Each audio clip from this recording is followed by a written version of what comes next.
శరీరము ఆత్మకును, ఆత్మ శరీరమునకును విరోధముగా అపేక్షించును. ఇవి ఒకదానికొకటి వ్యతిరేకముగా ఉన్నవి గనుక మీరేవి చేయ నిశ్చయింతురో వాటిని చేయకుందురు. శరీరము ఈ లోక సంబంధమైనది, ఆత్మ పరలోక సంబంధమైనది. ఈ రెండు ఒకదానికొకటి వ్యతిరేకముగా అపేక్షిస్తాయి.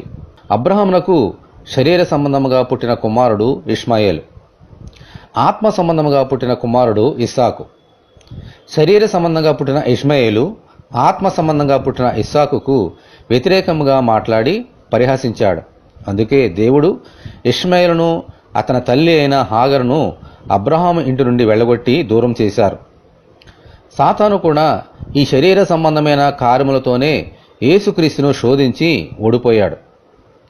మనలో కూడా శరీరానికి ఆత్మకు యుద్ధం ఇప్పుడు జరుగుతూనే ఉంటుంది.